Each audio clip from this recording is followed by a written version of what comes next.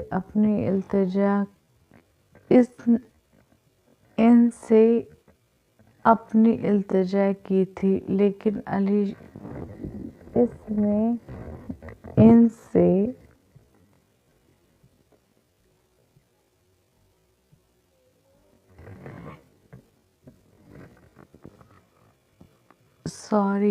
یہ لکھا گیا غلط ہو گیا، اور انہیں اس سے التجا کی تھی، لیکن علی شیر نے جیسے اسے حکم دیا تھا اس کے انداز پر بخت خان دانت بھیج کر رہ گیا۔ بنا اسے جواب دیے اپنی گاڑی میں بیٹھا اور وہاں سے نکل گیا۔ ٹھنڈ لگ رہی ہے؟ بخت خان نے اس کے کپکپاتے ہاتھوں کو دیکھ کر پوچھا۔ جنان نے کوئی جواب نہیں دیا۔ وہ رخ پھیرے کھڑکی سے باہر قدرت کے نظارے دیکھتی آنسو بہا رہی تھی۔ وہ کتنی خوش تھی کہ وہ اپنے گھر جائے گی، لیکن اس شخص نے اس کی ساری خوشیوں کو ملیے میٹ کر دیا۔ کچھ پوچھا ہے میں نے تم سے؟ جواب دو میری بات کا۔ بخت خان نے اسے خاموش دیکھ کر کہا۔ لہجے میں غصے کا عنصر تھا۔ ابھی بھی جنان نے کوئی جواب نہیں دیا۔ بحری ہو گئی ہو؟ اسے غصہ آیا۔ اس کے غصے پر جنان نے آہستہ سے رخ پھیر کر اس کی طرف دیکھا۔ تم ہم سے چاہتا کیا ہے؟ کیوں ہمیں سکون سے نہیں رہنے دیتا؟ اب تو ہم وہی کر رہا ہے جو تم چاہتا ہے، جا رہا ہے نا تمہارے ساتھ، پھر بھی کیوں ہمیں سکون سے نہیں رہنے دے رہا؟ جنان کا پورا چہرہ آنسوؤں سے تر تھا۔ رو کیوں رہی ہو؟ بخت خان نے اس کے آنسوؤں کو دیکھ کر ناگواری سے کہا۔ تم سے مطلب؟ جنان نے نقاہت زدہ آواز میں بھی گھبرا کر کہا۔ مجھ سے مطلب نہیں ہے تو پھر کس سے مطلب ہے جنان بخت خان؟ بخت خان نے ہنستے ہوئے پوچھا۔ تم سے ہی ہے، اور یہ بدقسمتی ہے ہمارا کہ ہمارا نکاح تم جیسے ظالم اور سنگ دل انسان سے ہوا ہے، جس کو ہمارا کوئی احساس نہیں ہوتا، جس کے لیے ہم کٹ پتلی ہیں، جب جیسا چاہا اپنے اشاروں پر نچا لیا۔ وہ تکلیف سے کہتی پھر اپنا رخ موڑ گئی۔ بڑا افسوس ہے اپنے گھر نہ جانے کا، حالانکہ میں نے تمہیں آفر کی تھی، مان لیتی تو دونوں کی زندگی سکون سے ہو جاتی۔ میں بھی تمہارے نام کے طوق کلیب سے نکال کر پھینک دیتا، تم بھی میری شدت اور میرے غصے سے بچ جاتی۔ بخت خان ابھی بھی ہنس کر بولا۔ تم کتنا بے رحم ہے خان؟ جنان نے افسوس اور صدمے سے کہا۔ بہت بہت زیادہ۔ گاڑی کی سپیڈ ہلکی کر کے اس کی طرف جھکتے ہوئے بخت خان نے مدھم آواز میں کہا۔ ظالم کا ظلم کو بھی زوال ہے۔ اس نے اپنے آنسوؤں کو ہتھیلی سے رگڑتے ہوئے کہا۔ فلاسفر ہو کیا؟ بخت خان نے ہنس کر پوچھا۔ جواب میں وہ خاموش رہی۔ ہاتھوں میں لرزش اور پیدا ہو گئی۔ بخت خان نے گاڑی میں چلتے ہیٹر کو تیز کر دیا، لیکن اس کے باوجود بھی جنان کی کپکپاہٹ میں کوئی کمی نہیں آئی۔ وجہ کمزوری تھی۔ بخت خان نے اسے اسی طرح آہستہ آہستہ کپکپاتے دیکھا۔